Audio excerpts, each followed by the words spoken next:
नमस्कार teachers and student, आप देख रहे हैं हमारा यूट्यूब चैनल स्कूल चले हम। यदि आप चैनल में नए हैं या पहली बार आए हैं तो चैनल को प्लीज़ सब्सक्राइब ज़रूर करें और बेल आइकन को प्रेस करें, जिससे कि आपको हमारे आने वाले वीडियो का नोटिफिकेशन प्राप्त हो सके और हमारे अन्य वीडियो भी आप आसानी से देख सकें। आज हम आपको बताएंगे 8th ग्रेड अभ्यास पुस्तिका भाषा भारती कक्षा 8, जो कि हमने सत्र 2024-25 से ली है। इसके पाठ 7 भेड़ाघाट के प्रश्न उत्तर। ठीक है, तो पूर्व तैयारी और निर्देश से हम यहाँ पे शुरू करते हैं। पूर्व तैयारी और निर्देश में क्या दिया है? शिक्षक बच्चों को देश प्रदेश की प्रमुख नदियों के बारे में बताएंगे।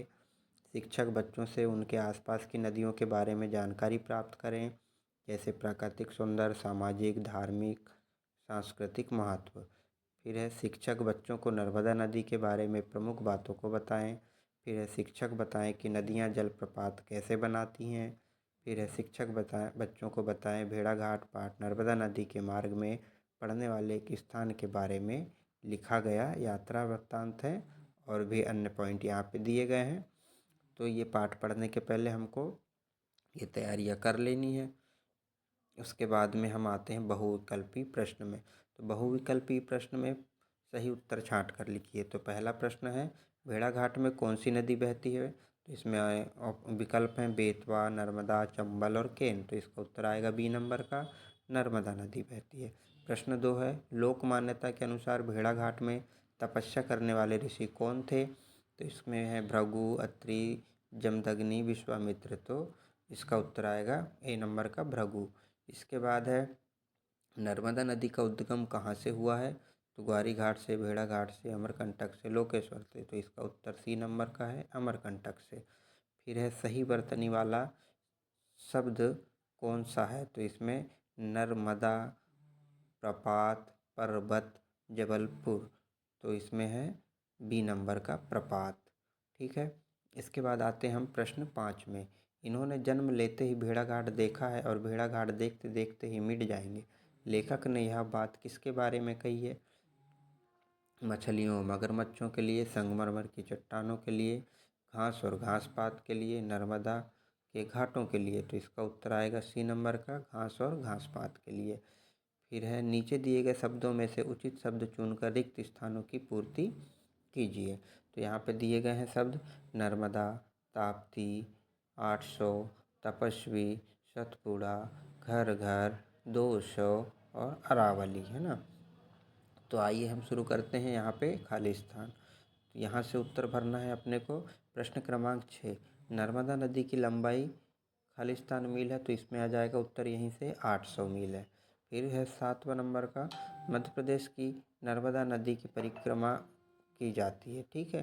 फिर है 8वें नंबर का, तपस्या करने वाले को तपस्वी कहते हैं। फिर है 9वें नंबर का, चट्टानों के घर्षण से नदी की धार से घर घर स्वर निकलता है। इसके बाद है, भेड़ाघाट में संगमरमर की चट्टानें सतपुड़ा पर्वत की हैं। इसके बाद आते हैं हम अति लघु उत्तरी प्रश्न में।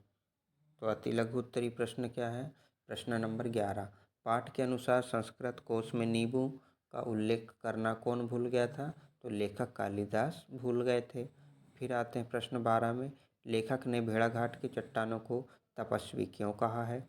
तो इसका उत्तर है, नदी में खड़ी चट्टानें मौसम की कठिनाइयों को सहती हैं, जिस प्रकार से तपस्वी तप करते हुए बारिश हो, ठंड हो, गर्मी हो, सबको सहते हुए तप करते रहता है निरंतर, उसी प्रकार से चट्टानें भी करते रहती हैं। तो कभी झुकती नहीं, हमेशा मजबूत और चमकदार रहती हैं। तो एक तपस्वी के जैसे ही चट्टानें अडिग एवं अटल हैं, इसलिए भेड़ाघाट की चट्टानों को तपस्वी कहा गया है। फिर है प्रश्न 13, दूध धारा क्या है? तो इसका उत्तर है बच्चों, जब नर्मदा नदी संगमरमर की चट्टान से टकराती हुई नीचे गिरती है तो इसका पानी दूध जैसा दिखाई देता है, तो उसे हम दूध धारा कहते हैं। फिर यहाँ पे दिया है 14 नंबर का प्रश्न, नीचे दिए गए शब्दों का प्रयोग कर एक वाक्य बनाइए। तो यहाँ पे दिया है, देखो, 13 मील, भेड़ाघाट, फिर है दूर से, जबलपुर, तो ही, तो है। तो यहाँ पे हमने बना दिए हैं, भेड़ाघाट जबलपुर से 13 मील दूर ही तो है।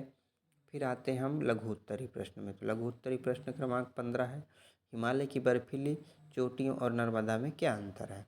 इसका उत्तर आएगा, बर्फीली चोटियाँ छल रही हैं, गल रही हैं, परंतु तब भी वह डटकर खड़ी हैं, और नर्मदा नदी गलती नहीं है, ढलती नहीं है। प्रश्न 16 है, नर्मदा मानो यहाँ चांदी के कारागर की बंदनी है। इस पंक्ति का क्या आशय है। तो इस पंक्ति का आशय है, नर्मदा नदी जैसे एक कारागार में कैद हो, जहाँ उसकी स्वतंत्रता सीमित हो गई हो। फिर इसके बाद है प्रश्न 17, लेखक माखनलाल चतुर्वेदी का नर्मदा से ममत्व क्यों है। तो इसका उत्तर है, क्योंकि लेखक नर्मदा के किनारे बड़े हुए हैं। नदी की सुंदरता और शक्ति से उन्हें गहरा प्रेम और लगाव है। प्रश्न 18 इसी प्रकार, जा तो दूध धाला आए, यह बात किसने कही थी। इस वाक्य को मानक भाषा में लिखिए। यह बात टोपी लगाए हुए फूले गालों वाले ग्रामीण बच्चे से कही थी, और वाक्य का अर्थ है, यह तो दूध धारा है। फिर है दीर्घ उत्तरी प्रश्न, प्रश्न नंबर 19, बड़ा छोटों को सिर पर लेकर ही बड़ा होता है। पंक्ति से आशय को स्पष्ट करते हुए लिखिए, यह किस संदर्भ में कही गई है। तो जिस प्रकार छोटे बच्चे अपने बड़ों का स्नेह और आशीर्वाद पाकर उनके सिर पर चढ़कर तथा उनकी गोद में खेलकर बड़े होते हैं, इसी प्रकार भेड़ाघाट की चट्टानें अग्रज और घास अनुज हैं। घास ने यहीं जन्म लिया है और यहीं जीवन समाप्त कर देगी। इसी प्रकार हम आते हैं प्रश्न क्रमांक 20 में। भेड़ाघाट के अतिरिक्त मध्य प्रदेश के किसी एक धार्मिक एवं सांस्कृतिक शील के बारे में लिखिए।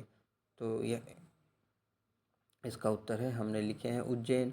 उज्जैन मध्य प्रदेश का एक प्रमुख धार्मिक स्थल है, जो महाकालेश्वर ज्योतिर्लिंग के लिए प्रसिद्ध है। यहाँ 12 साल में कुंभ का मेला आयोजित होता है, जो लाखों श्रद्धालुओं को आकर्षित करता है। उज्जैन का प्राचीन मंदिर, महाकाल लोक और धार्मिक वातावरण इसकी सांस्कृतिक विरासत को दर्शाते हैं। और उज्जैन में क्षिप्रा नदी की जलधारा भी बहुत सुंदर है। बच्चों, वहाँ पर क्षिप्रा नदी बही है। तो ये था हमारा पाठ 7 का प्रश्नोत्तरी, जिसको हमने प्रश्न 1 से लेकर के प्रश्न 20 तक के बहुत आसान तरीके से आपको बता दिया है। बच्चों, अगला पाठ हम अगले वीडियो में बताएंगे। यदि आपको वीडियो पसंद आया हो तो आप ज़रूर चैनल को सब्सक्राइब करें और वीडियो को लाइक करें, शेयर करें, और जो भी समस्या होती है तो कमेंट बॉक्स में ज़रूर लिखिए। आपकी समस्या का समाधान अवश्य किया जाएगा। बाय बाय दोस्तों।